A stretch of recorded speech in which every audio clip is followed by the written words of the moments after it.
नमस्कार बच्चों, कैसे हो सब। देखिए, कल पीछे की वीडियो में अपने ईटीएस तंत्र के बारे में पढ़ा था और श्वसन के जो इंपोर्टेंट जो तंत्र थे वो कंप्लीट हो गए। जैसे ग्लाइकोलाइसिस के बारे में अपन ने पढ़ लिया था। क्रेब्स चक्कर जो एक मेजर पार्ट्स है एटीपी प्रोड्यूसिंग का, उसको भी अपन ने पढ़ लिया था। ईटीएस तंत्र के बारे में अपन ने पढ़ा था कि कैसे कैसे इलेक्ट्रॉनों का ट्रांसपोर्ट होता है तो अपन को एटीपी की प्राप्ति होती है। आज एक वैकल्पिक पथ के बारे में पढ़ेंगे और आज का जो पथ होगा वो वैकल्पिक पथ होगा, यानी डायरेक्ट मैं नाम ही डाल दूं जिसको अपन बोलेंगे पेंटोज फॉस्फेट पथ, या शॉर्ट में बोला जाता है पेंटोज को पी से, फॉस्फेट को पी से, पथ को पाथ, वैसे तो पी पी पी पथ भी अपन इसी को कहते हैं, या अपन HMP पथ भी इसी को कहते हैं। और HMP का मतलब है हेक्सोज मोनो फॉस्फेट पथ। अब हेक्सोज मोनोफॉस्फेट पथ तो अपन इसको क्यों कहते हैं और पेंटोज फॉस्फेट पथ अपन इसको क्यों कहते हैं, बात अपन को इस बिंदु को ध्यान में रखना है। ठीक है, तो पेंटोज फॉस्फेट पथ तो अपन क्यों कहते हैं इसको, क्योंकि इस ग्लूकोज की जो शर्करा है, अपन ने अब तक पढ़ा है ग्लाइकोलाइसिस में ग्लूकोज का विघटन हुआ तो पायरुविक अम्ल का निर्माण हुआ। क्रेब्स चक्कर में अपन ने पढ़ा कि पायरुविक अम्ल के विभिन्न विघटन हुए तो उनसे सिट्रिक, आइसोसिट्रिक, अल्फा कीटोग्लूटामिक जैसे अम्ल प्राप्त हुए, कंपाउंड्स प्राप्त हुए। लेकिन इसमें इस ग्लूकोज के विघटन से, क्योंकि ग्लूकोज एक क्या 6 कार्बन वाला कंपाउंड है, तो उस ग्लूकोज के विघटन से एक 5 कार्बन वाला कंपाउंड प्राप्त होता है। कितने कार्बन वाला होता है? 5 कार्बन वाला कंपाउंड प्राप्त होगा। तो 5 कार्बन वाले कंपाउंड प्राप्त होने के कारण अपन इसको कहते हैं पेंटोज फॉस्फेट पथ। समझ गए मेरी बात आप? और हेक्सोज मोनोफॉस्फेट इसलिए कहते हैं क्योंकि एक 6 कार्बन वाला ग्लूकोज का विघटन हो रहा है, तो अपन कहते हैं इसको HMP पथ या हेक्सोज मोनोफॉस्फेट पथ। अपन इसके बारे में डिस्कस करते हैं। अब यदि 1 नंबर का क्वेश्चन आ जाए कि क्यों कहते हैं, तो उसका कारण आपको बताना है कि 6 कार्बन युक्त ग्लूकोज के विघटन से 5 कार्बन वाले कंपाउंड का निर्माण होता है। अब इसके बारे में बताने वाले साइंटिस्ट थे वारबर्ग और उनके फ्रेंड्स थे डिकिंस। वारबर्ग व डिकिंस ने पेंटोज फॉस्फेट पथ के बारे में बताया था। हालांकि विथ एक्सपेरिमेंट करने वाले रेकर थे, रेकर ने इसको full developed well developed process के आधार पर इनको समझाया था रेकर ने पेंटोज फॉस्फेट पथ। तो आपको वारबर्ग और डिकिंस के बारे में थोड़ा सा ध्यान में रखना है। अब देखिए, ये जो पेंटोज फॉस्फेट पथ होता है, इसकी प्रोसेस जो कंप्लीट होती है उसके विभिन्न रिएक्शंस हैं। एक तो ये पॉइंट अपन को ध्यान में रखना है कि इस पेंटोज फॉस्फेट पथ की जो प्रक्रिया है वो कोशिका द्रव्य में संपन्न होती है। कहां संपन्न होती है? कोशिका द्रव्य में। या 1 नंबर का क्वेश्चन आ जाए कि श्वसन की प्रक्रिया में या एटीपी श्वसन की प्रक्रिया में एटीपी निर्माण की प्रक्रिया का एक वैकल्पिक पथ बताइए, तो आपका आंसर होना चाहिए पेंटोज फॉस्फेट पथ। एक और होता है एंटेरोड्यूरोनोव पथ भी होता है, लेकिन वो कोई अपन को एक हेडिंग के रूप में नोट करना होता है। बाकी एक पेंटोज फॉस्फेट सबसे इंपॉर्टेंट है। शॉर्ट नोट में एज ए टिप्पणी के रूप में ये क्वेश्चन अक्सर आता रहता है। तो नेक्स्ट अपन बात करते हैं कि प्रोसेस कैसे संपन्न होती है। तो इतना ध्यान रखना कि कोशिका द्रव्य में संपन्न होता है। तो सबसे पहला इसका चरण होता है वो होता है ग्लूकोज का फॉस्फोरिलीकरण। पहली मेथड तो क्या होती है, ग्लूकोज का फॉस्फोरिलीकरण।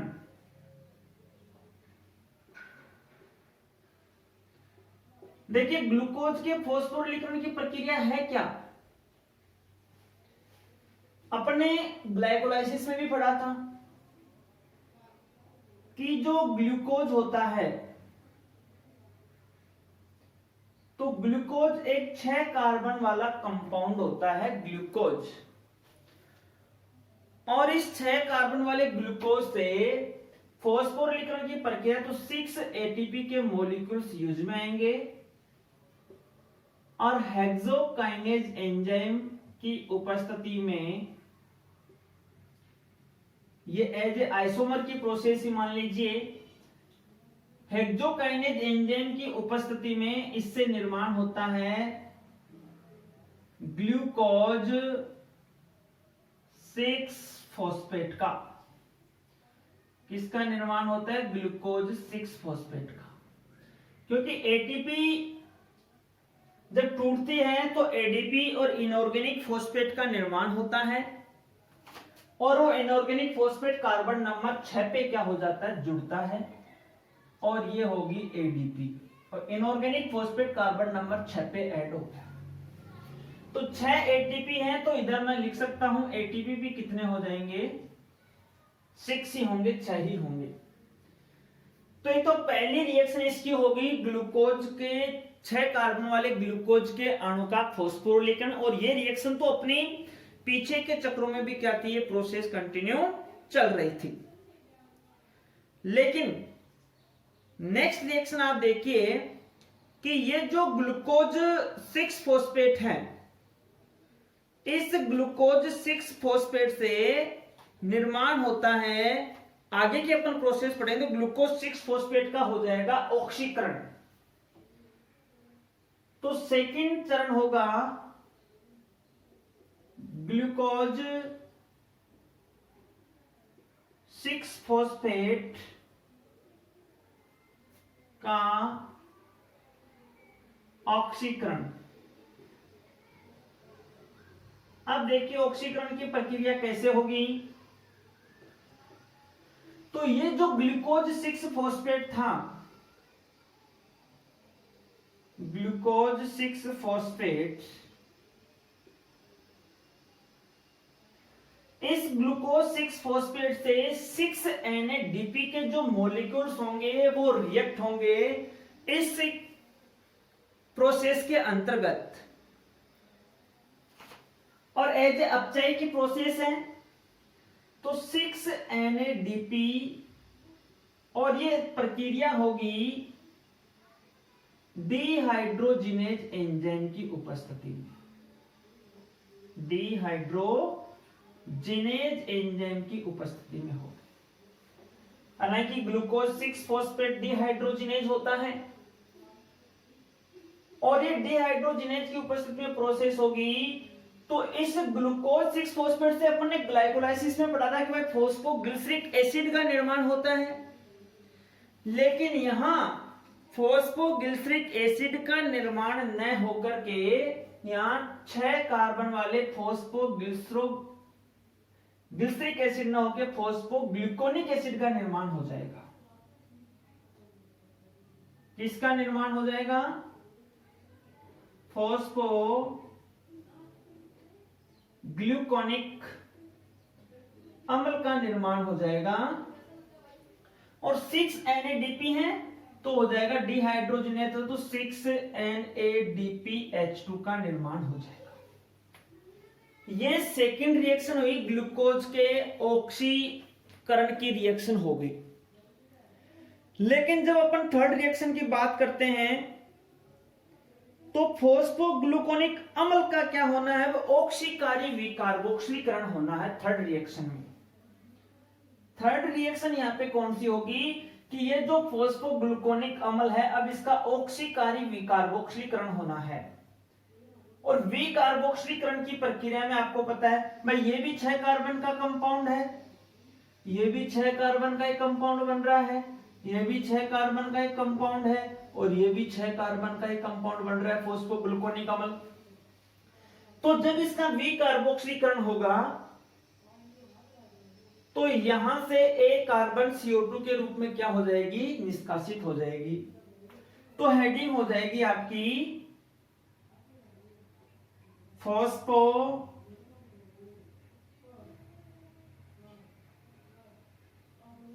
ग्लूकोनिक अम्ल का ऑक्सीकारी विकार्बोक्सीकरण।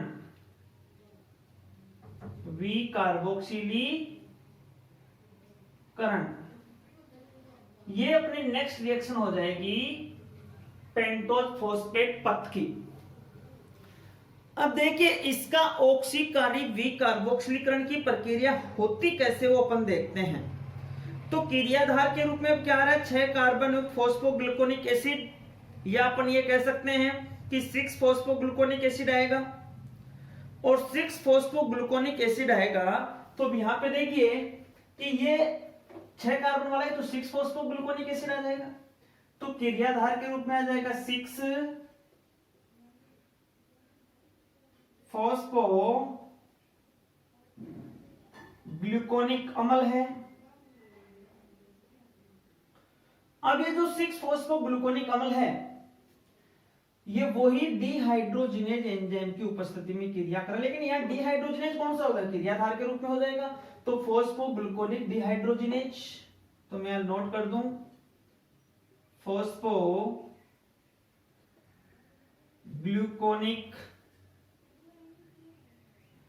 डिहाइड्रोजिनेज एंजाइम हो गया। वही 6 NADP अपचयक शक्ति से NADPH2 में अपचयन।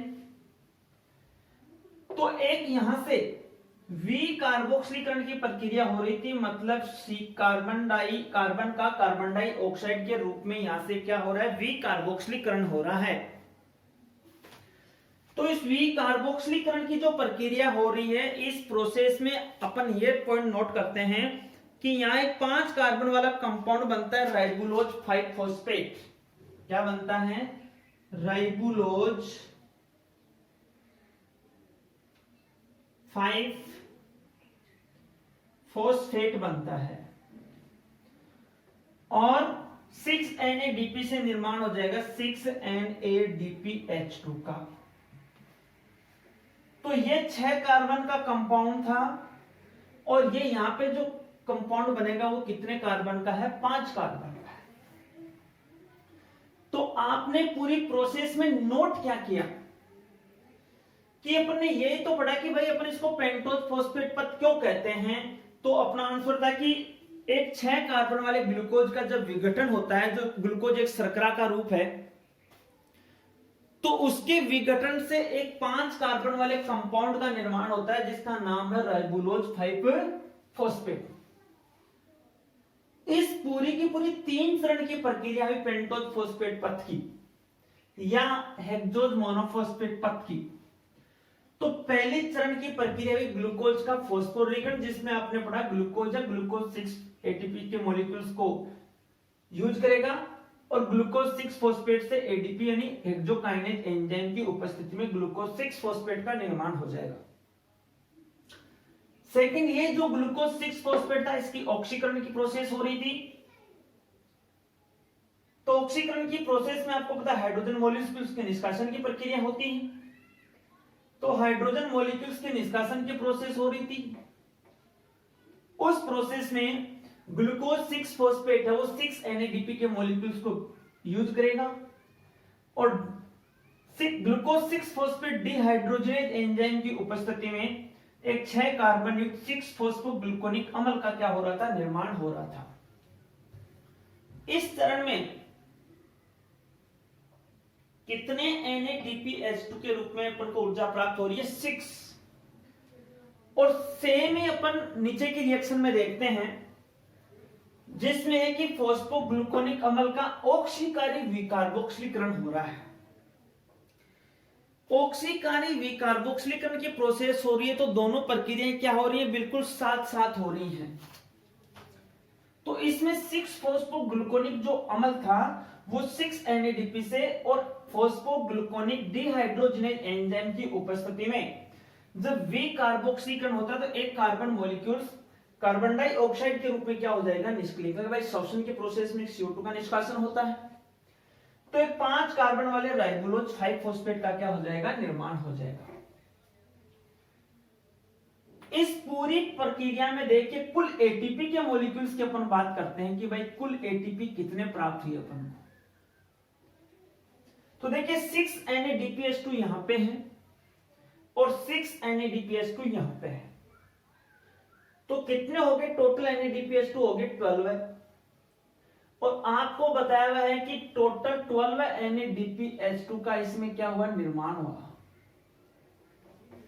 और एक NADPH2 से 3 ATP बनते हैं, तो इसको मैं मल्टीप्लाई कितने से कर दूं, 3 से करूं कि नहीं करूं, तो कितने हो गए 12 3 क्या हो गए 36। तो टोटल यदि आपसे पूछे कि पेंटोज फॉस्फेट पथ में कुल कितने एटीपी के अणु प्राप्त होते हैं, तो आपका आंसर ये होना चाहिए कि टोटल 36 एटीपी के अणु क्या होते हैं, प्राप्त होते हैं। और ये जो एटीपी के अणु अपन को प्राप्त होते हैं, ये ग्लूकोज 6-फॉस्फेट की ऑक्सीकरण की प्रक्रिया से और ग्लूकोज 6-फॉस्फेट की ऑक्सीकरण विकार्बोक्सीकरण की प्रक्रिया से अपन को क्या होते हैं, प्राप्त होते हैं। ठीक है, तो पेंटोज फॉस्फेट पथ में एक तो संपन्न कहां होता है, तब मैंने आपको बता दिया था पहले ही कि आपको बताना है कि यह संपन्न होने वाली प्रक्रिया कहां पे है, कोशिका द्रव्य में। कुल कितने एटीपी हैं, तो 36 हैं। और क्वेश्चन ये आ जाए कि टिप्पणी आ जाए या पेंटोज फॉस्फेट बारे को प्रोसेस को समझाइए, तब आपको इस 3 अभिक्रियाओं में ये पूरी की पूरी रिएक्शंस को समझाना है। ठीक है, आज के लिए इतना ही। Thanks.